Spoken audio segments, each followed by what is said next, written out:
She thought he was just a drifter cowboy, but he owned half the state and hadn't loved in years. You look like you could use a miracle. Or a mechanic. Ellie startled, nearly dropping her wrench as she squinted through the dust. Her truck's hood was propped open, steam rising from the engine like a ghost. She spun toward the voice and saw him, tall, dust-covered, sitting astride a black horse that looked like it belonged in an old western. He wore a battered hat pulled low over his eyes and a worn denim shirt that matched the land behind him. She straightened her back, hand still clutching the wrench. "Depends on which one you're offering," the cowboy gave a half smile. "Well, I left my miracle kit back at the last ghost town, but I'm decent with engines and horses if you've got those too." Ellie hesitated. The sun was dropping fast, her phone was dead, and she was still 10 miles out from the ranch. Coyotes had started to howl in the distance. "Truck overheated," she muttered. "Or maybe the alternator shot, I'm no expert." "Mind if I take a look?" he asked, dismounting slowly. She nodded, watching him carefully as he approached. He moved with quiet confidence, no rush, no swagger, just steady steps that crunched softly on gravel. He set his saddlebag down, removed a rag, and leaned over the engine like he had done it 100 times. Ellie crossed her arms. "What's your name?" "Robert." "Just Robert?" He looked up briefly. "That's what I go by." She gave a short nod, unsure if that answer satisfied her. He worked in silence for a few minutes, wiping grease from a hose and checking the fan belt.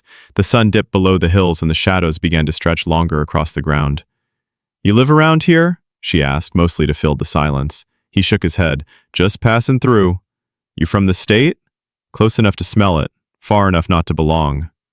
Ellie didn't know what that meant, but something about the way he said it made her stop pressing. After 20 minutes, he wiped his hands on his jeans and looked up at her. "She'll need a tow. Radiator's busted," I figured, she sighed. "There's a ranch about 10 miles west. Mine got a trailer and another truck there. If you can help me hitch it, I'll feed you dinner." Robert tipped his hat slightly. "Deal." It took another hour to hitch the truck to his horse and get her gear loaded into his saddlebag. She followed him on foot for a while until he insisted she ride. She climbed up behind him, awkward but grateful, trying not to lean too close, but the night air was cooling fast when they reached the edge of her land. The old wooden sign greeted them, Silver Bend Ranch, 1979. The lights from the porch glowed soft and warm against the dusk. Horses in the pasture lifted their heads, but didn't. Robert led them to the barn and helped unhitch everything in silence. "You any good with tools?" Ellie asked as they unloaded the supplies. "Depends on the job. I've got a busted gate and a leaky roof." "If you're looking for work," he glanced at her. "Just a few days. Then I'll move on." She nodded. Just a few days. Later that night, Ellie set a plate of stew and cornbread on the table inside the small kitchen. Robert sat across from her, freshly showered, but still in those weather-worn clothes. He ate like someone who was grateful, not starving, and never once asked for more than she offered. She watched him from over her glass. "You ever settle anywhere?" He shook his head. "Not in a long time. Running from something." "Running toward peace," he said, simply. That answer caught her off guard. The wind outside picked up, brushing the window panes with soft fingers. The night settled around them in a hush. They spoke little after that. She offered him the spare room in the old bunkhouse beside the barn. He accepted, thanked her, and stepped out into the moonlight. Ellie locked the door behind him. Her brow furrowed. There was something about him. Calm but distant, kind but closed off. A drifter? Cowboy? She thought. One of the old kind. She shook her head, poured herself another glass of water, and turned off the lights. But sometime just before dawn, a crash shattered the quiet. Ellie bolted, upright, heart pounding. Outside, the horses were screaming. She grabbed the rifle by the door, threw on her boots, and ran toward the barn. She'd barely made it halfway before she saw them. 3 figures in the shadows, moving fast. One already inside the barn. One of the doors hung off its hinges. Then came the sound of fists, grunting, a body hitting the wall. She raised the rifle, trembling, but then saw movement at the side. Robert. He moved like lightning, grabbing one of the intruders by the collar and slamming him against the post. The man dropped another, charged him, but Robert sidestepped, drove a punch into his ribs, then swept his legs from under him, in a move that was too fluid to be Cowboy, too clean to be drunk. Luck. The third man took one look at Robert and ran. By the time Ellie reached the scene, Robert was checking the locks on the stalls, calming the horses. "You okay?" she gasped. "Better question for them," he replied, nodding toward the two groaning men on the ground. She stared at him, stunned. "Who are you?" He met her gaze. "Just Robert." But Ellie wasn't sure she believed that anymore. Robert worked with his sleeves rolled and his words few. By mid-morning the next day, he had already repaired the broken barn door, reinforced 2 stalls, and fixed the loose hinges on the feed shed. Ellie watched him from a distance, chewing on the end of a pencil, as she sat on the porch steps with her paperwork forgotten in her lap. She had seen grown men buckle under the weight of a stubborn horse, or curse their way through a simple gate repair. But Robert moved with a quiet rhythm, like he had nothing to prove. His hands were steady, precise. The night before Ellie waited until the last nail was hammered in before approaching. He wiped his brow, turned toward her like he already knew she was there. "Thanks," she said, "for last night." He nodded. "You get much trouble out here?" Sometimes land like this tends to draw interest, especially from people who want to take what they didn't earn. Robert didn't reply, just walked toward the trough and splashed water on his face. "You ever learn how to throw someone like that in a bar fight?" she asked, folding her arms. Robert looked up, water dripping from his jawline. "Not exactly." "You move like someone trained," he said. "Nothing." She stepped closer. "You know, it's real hard to trust someone who won't tell you a damn thing about themselves." He dried his face with a rag and looked at her evenly. "You trust me enough to let me stay. That was before you started breaking ribs in the dark like some ex-special ops." He almost smiled. Almost. "I told you just, Robert. And I told you that doesn't fly here. You're either running from something, hiding something, or both. So which is it?" Robert looked out over the pasture. The horses grazed quietly, the wind tugging at the tall grass. He didn't answer right away. "Sometimes people lose things," he said softly, "and they don't want to talk about them." Ellie's jaw tensed, but something in his voice, some crack, just barely there, gave her pause. She nodded once. "Well, you earned a few more nights. That's all I'm saying." He gave her a small nod. "That's all I need." Over the next few days, Robert fell into a rhythm on the ranch. He was up before sunrise, helped with feed, patched a section of the fence that had been sagging for months, and even managed to calm Ellie's most difficult mare, Dusty, with nothing but a low whistle and steady hands. Ellie, for her part, kept trying to puzzle him out. She asked questions in passing. Where he grew up, what brought him west, if he'd ever trained horses professionally. But every answer was vague, carefully worded, as if he was building a wall even as he walked beside her. One night, after a long day of work, they sat on the porch watching the sky turn from amber to deep blue. Ellie broke the silence first. "My dad used to say, land was only as good as the man willing to stay and work it." Robert nodded, his gaze on the horizon. "You believe that?" she asked. "I believe land remembers the hands that build it, and the feet that run from it." She tilted her head. "And which are you?" He looked at her, then really looked. Eyes shadowed, but honest. "I used to build. Then I ran. Still figuring out which one wins in the end." For a moment, neither of them spoke. Then Ellie asked, "You good with horses because you love them, or because they listen better than people?" Robert chuckled softly. "Little of both." Ellie smiled. "You ever think about staying in one place?" His eyes didn't leave the land. "Sometimes you think about staying here." He turned to her, slower this time.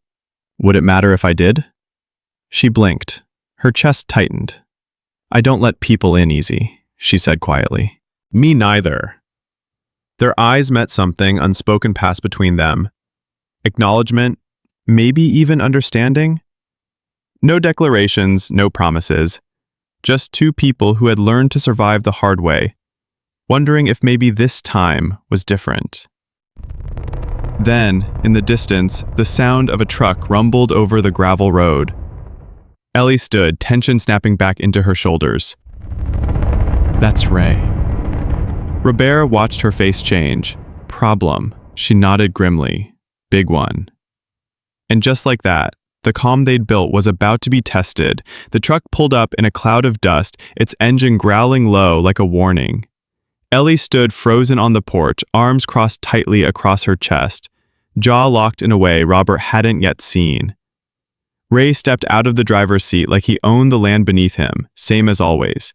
He was tall, tanned, and wore a tailored button-down that didn't belong anywhere near dirt.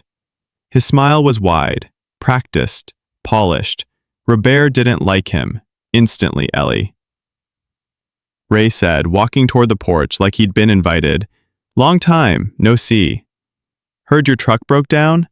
Thought I'd swing by. Lend a hand. Ellie's voice was flat. Too late, someone already helped. Ray's eyes flicked to Robert, who leaned against the porch post with casual indifference but sharp eyes. Robert didn't move, didn't blink. He didn't need to. Ray's smile twitched. Friend of yours? Robert didn't respond. Ellie stepped in.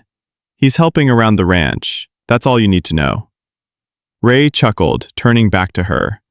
That's so I figured. After what happened, you'd be ready to talk business. The offer still stands. It never stood, Ray.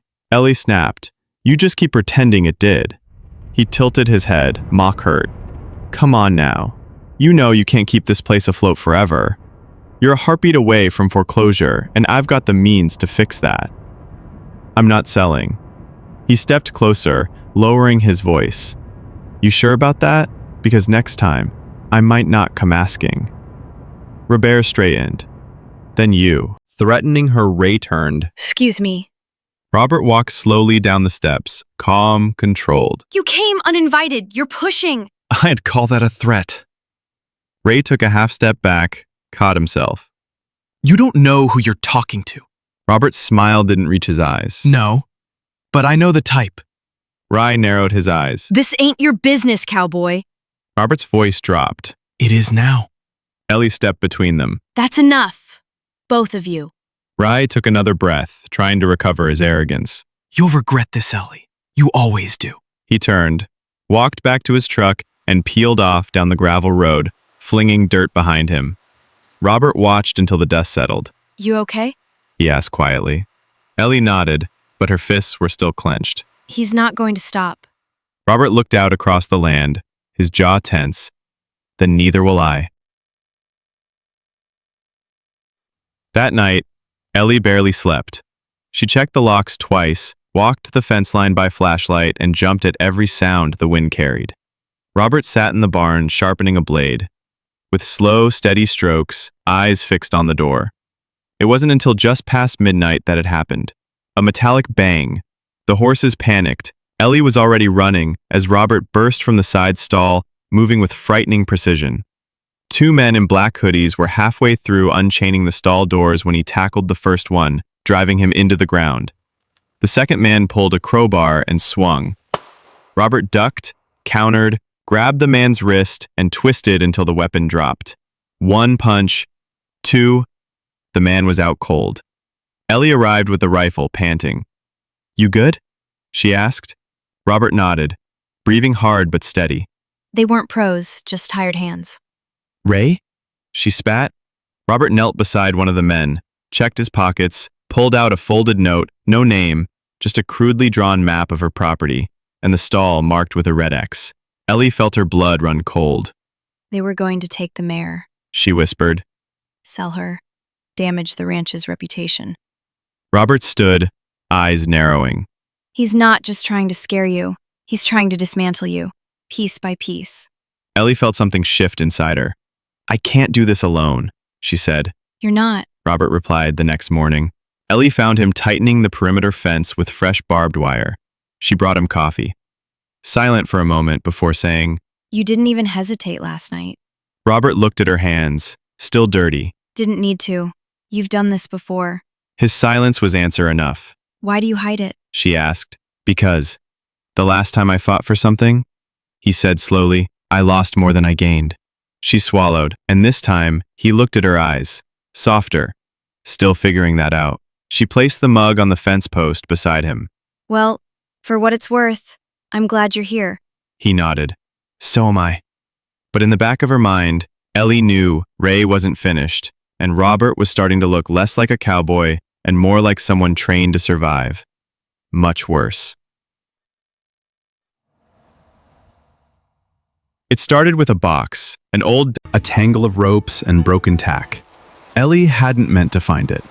She was searching for extra blankets and nearly tripped over it. The box was heavy, metal corners, a rusted latch, and when she flipped it open, a cloud of old barn dust filled her lungs. Inside were papers. Dozens of them.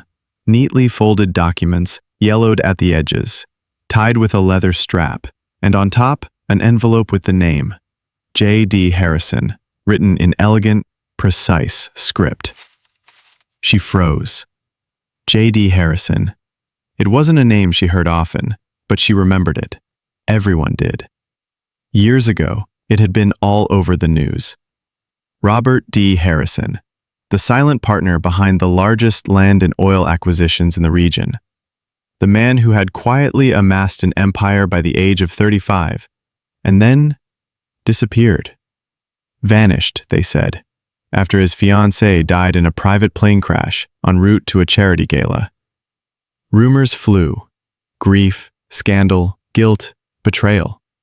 Some claimed he lost everything in a silent buyout. Others whispered he had staged his own death. Ellie stared at the envelope, then pulled the documents free. Titles, deeds, trust papers, and legal letters.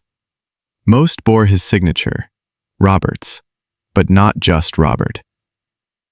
Her heart raced. She climbed down the ladder, hands shaking, and went straight to the house. She needed confirmation. She powered up her old laptop, Googled the name, and there he was.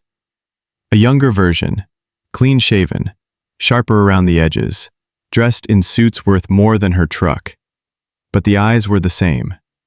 It was him. Robert. Robert D. Harrison. The man who had owned half the state. The man sleeping in her bunkhouse. The man who hadn't loved in years. She found him in the pasture later that evening, checking the fence line with one of the younger colts. Trailing behind him like a shadow, he looked up as she approached, reading her face before she said a word. "You found it," he said quietly. Ellie didn't answer. She just stood there, papers in hand, betrayal in her voice. "You lied to me." Robert exhaled slowly. "I didn't lie. I just didn't tell you. Let me believe you were some wandering cowboy, some drifter with a quiet past and a few regrets. You let me trust you. I never asked you to," he said, not unkindly. "But you knew I did." He nodded. "Yes." Ellie paced, her voice shaking. "You're Robert Harrison. You're the guy who disappeared after his empire crumbled." "It didn't crumble," he replied. "I walked away from it." She turned to him, eyes sharp. "Why?" He paused. "Because I built something I thought would change the world. And when the world broke it, I didn't have anything left but silence." She didn't speak. The wind blew softly around them, stirring the dry grass. Robert stepped closer. "I never meant to deceive you. I just wanted to be someone else for a little while." Burning. "I don't care who you were, but I cared who I thought you were," I'm still him. he whispered. She shook her head. "I don't know who you are anymore." And with that, she turned and walked away, leaving him standing in the fading light. Nothing in his hands, but regret behind him. The colt let out a soft, whinny. Robert didn't move. Because for the first time in years, he realized what it meant to be seen, and what it cost to hide. Ellie left before sunrise. She did not leave a note. She did not look back. The box of documents sat untouched on the kitchen table. A silent monument to everything she thought she knew, and all she now questioned. She packed only a duffel bag and drove her spare truck into town, needing space, needing air, needing something that was not Robert Harrison. She hated that name because it meant everything she felt. Every flicker of trust, of connection, was built on a half-truth. The man who mended her fences and rode her skittish mares in silence wasn't just Robert. He was a millionaire in hiding, a man with more power than he let on, a man who had been watching the world from behind shadows and letting her believe he had none. At the edge of town, she booked a room at a small roadside inn and tried not to think. But the silence was heavier there than it had been in the pasture. Later that day, she walked past the hardware store on Main Street and paused when she heard her name whispered behind her. "Ellie, you seen the news?" She turned to find an older rancher she vaguely recognized. Thompson, maybe?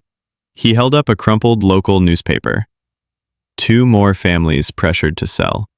Ray Easton expands development footprint. She snatched it from his hand. The headline was bad. The article was worse. Ray Easton, her ex, was buying land. Fast. Too fast. Every family who had received one of his invitations had either left town quietly or fallen into legal battles they couldn't afford. He wasn't just threatening, now he was executing. The last line made her stomach twist. Executing with no resistance. Easton Development expects to break ground within 3 months on the southern edge of Silver Bend. Her land. Her home. The puzzle pieces snapped together. The pressure, the threats, the break-in, the targeted attacks. Ray wasn't just coming for her. He was sweeping the valley, choking the life out of it one deed at a time. And she had walked away from the only man who could stop him. That night, the wind whipped hard outside her motel window. Ellie sat at the small desk staring at the folded newspaper beside her. Untouched dinner. Every memory of Robert swirled in her head. His quiet strength, the way he always rose at dawn, the scars on his knuckles, the sorrow behind his eyes. He hadn't lied to hurt her. He had hidden to protect what little of himself was left. And she had run not because he wasn't who he said he was, but because, deep down, he had become someone. And drove back. The ranch was quiet. The front gate stood open. The air smelled of dust and horses and something deeper, something like returning. She found him in the barn. Robert was brushing down one of the colts. Sleeves rolled, his movements steady, as if nothing had broken between them. She didn't speak at first, just stood there, watching. He turned, and when their eyes met, there was no anger, no demand, only waiting. "I read the news," she said. He nodded. "He's moving faster than we thought." "I know." She stepped closer. "I walked away. I know that too." There was a long pause. Her throat tightened. "I didn't come back for an apology or an explanation." Robert looked at her carefully. "Then why did you?" "Because I need you," she said. "Not just the man with a wrench and a soft voice. I need Robert Harrison, the man who built half the state, the man who can stop Ray before he burns it all to the ground." His eyes softened. "Are you sure?" "I'm not sure of anything," she said. "Except that you never stopped fighting, even when no one saw it." He stepped forward. "And I never stopped wanting to protect this place, or you." Ellie blinked back tears. "So, what do we do now?" she asked. Robert picked up a folder from the bench, a legal file marked in bold, Easton Holdings, LLC. "We make a plan," he said, "and then we make it loud, together." They walked out into the morning light. Ray had power, but they had purpose. And maybe, just maybe, that was enough to win. 3 days later. The old meeting hall in town was packed. Robert stood at the front, sleeves rolled, tie absent, his voice low but clear. A large easel behind him displayed maps, deeds, and a trail of connections. Names of shell companies, real estate transfers, and financial footprints that led inevitably to one man, Ray Easton. Ellie stood beside him, scanning the crowd. Farmers, teachers, ranchers, some angry, some scared, all tired of being quiet. I know I haven't given you reason to trust me, Robert said, but you all know Ray's offer isn't business. It's pressure. You've seen it, felt it. I've seen what happens when men like him go unchecked, and I'm done watching. He held up a packet of documents. These are legal filings for injunction. I'll cover the costs. You just need to stand with us. The room was still then. An older woman raised her hand. You really, Harrison? Robert nodded. Yes, ma'am. Then why help us now? He paused. Because I didn't before, and I should have. A murmur ran through the room. One by one, people nodded, then stood. By the end of the hour, 25 signatures sat on the paperwork, enough to stall Ray's project, but they all knew he wouldn't take that lying down. That night, Robert paced the barn, phone pressed to his ear. Yeah, we filed. Injunction hits. First thing in the morning, he said. Which means Ray's out of options unless he uses force. He hung up. Tell him what's happening, I'm not leaving you. I'm not asking. he said, but she didn't move. Robert exhaled. Then stay close. They slipped out into the shadows. Headlights flared on the other side of the pasture. At least 3 trucks. Figures jumped out, flashlights sweeping the land. Ray's voice rang out cold and cocky. Robert, come on out! We both know this land doesn't mean a damn thing without blood on it. Robert stepped into view, shotgun lowered, but ready. You made your move, now back off, Rye snarled. You think paperwork's gonna stop me? No, Robert said, but witnesses will.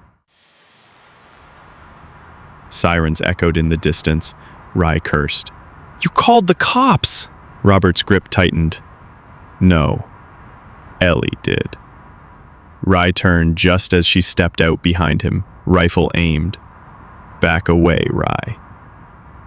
He lunged. A gunshot cracked through the night. Ray dropped to one knee, clutching his side. His men scattered into the dark. Ellie ran to Robert, heart racing. You okay? He nodded, though a gash bled from his temple. Close enough. The sheriff's cruisers tore down the road seconds later, blue and red lights slicing through the dust. Rye was arrested on the spot. Unregistered weapons, attempted assault, trafficking.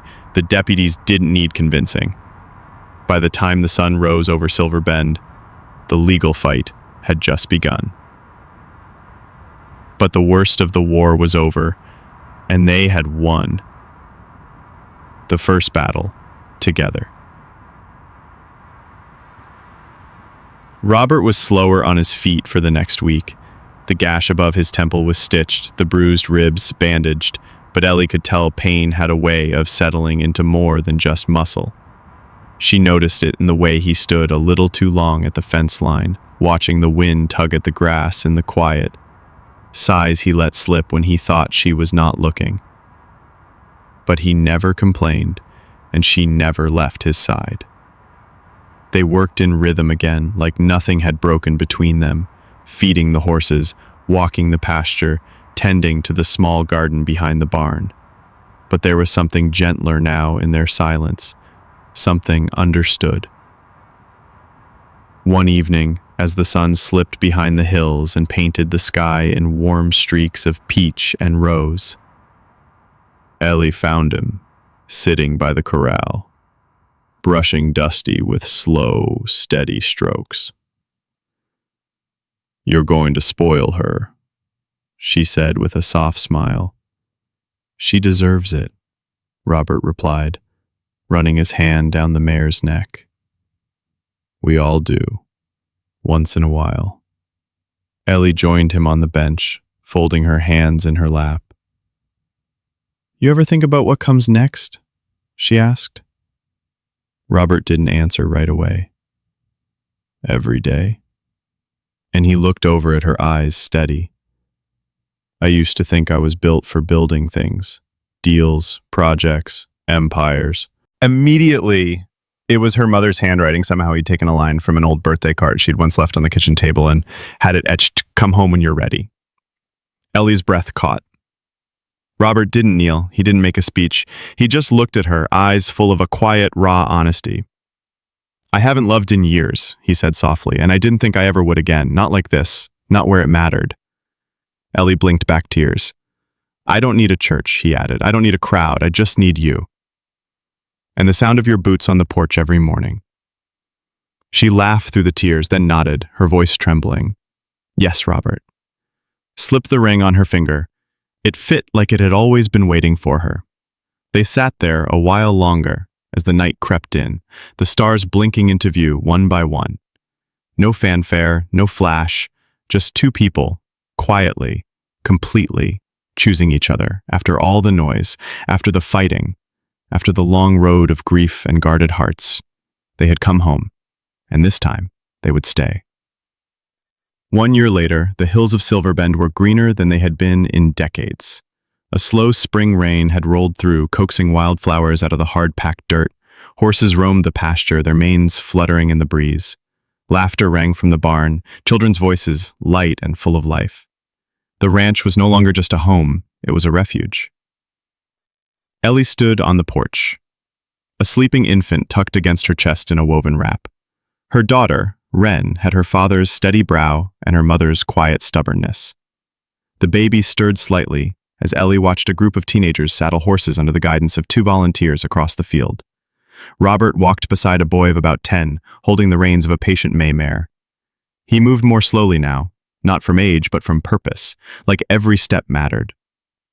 The boy laughed at something Robert said, and Robert ruffled his hair. This is what they had built after the storm of Ray's downfall and the court battles that followed. The community had come together. People Ellie never imagined would stand in the same room now worked side by side. The ranch became a non-profit center, offering equine therapy for veterans, at-risk youth, and families who had lost too much. Robert never put his name on anything. He didn't want attention. He just wanted to give back. Ellie walked down the porch steps, careful with Wren's head tucked beneath her hand. Robert saw her from across the corral and smiled, that quiet, easy smile that still undid her every time. Morning, Mrs. Harrison, he called. You're late for breakfast, Mr. Harrison. He met her halfway, kissing her forehead gently before peeking at the sleeping baby. She's out cold like her father after fence duty, Robert chuckled. Fair. They walked together, the golden light warming the earth around them. A sign creaked softly near the entrance of the ranch, freshly sanded and lovingly repainted. It was mounted to the original post her father had put up decades ago. The new name carved. Deep in the wood, Harrison Ridge, where we come back to life. Robert looked at it and let out a slow breath. Think your dad would have liked it? Ellie nodded. He would have liked you. Robert's eyes softened. Took me long enough to earn that. She reached for his hand. You earned it the moment you stayed. They stood there a while, watching the wind roll through the hills. Their daughter pressed warm between them, the ranch alive with sound and spirit. They had lost much, but they had built more.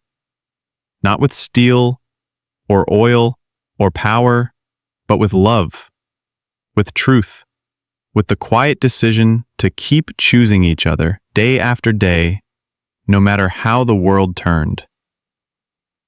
As the sun rose over Harrison Ridge, Ellie looked up at Robert and smiled. Let's ride, she whispered. He nodded, and together, with Wren tucked safe against her mother's chest, they saddled 2 horses and rode slowly up the ridge trail toward the same hilltop where Robert had once watched the land, alone, thinking he would never belong again. But now, at the top, he looked down, not as a drifter or a ghost of who he'd been, but as a husband, a father, a man who had come back to life, exactly where he was meant to be.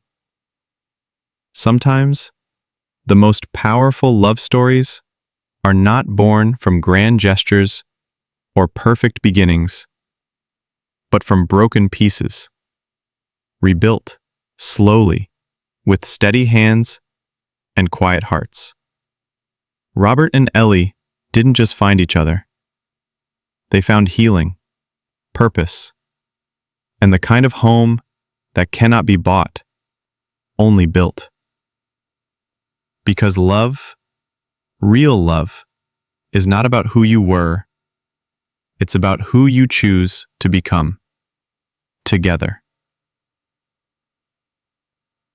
If this story moved you, if it reminded you that even the loneliest heart can find its way back to love, then please consider subscribing to Soul Stirring Stories at Soul Stirring Stories. We bring you heartfelt, emotional tales that remind us all of one simple truth. It's never too late to begin again. Tap subscribe, turn on the notification bell, and join our growing community of story lovers who believe in second chances and soul-deep love.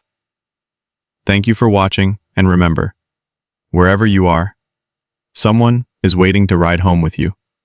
Soul Stirring Stories. This story's my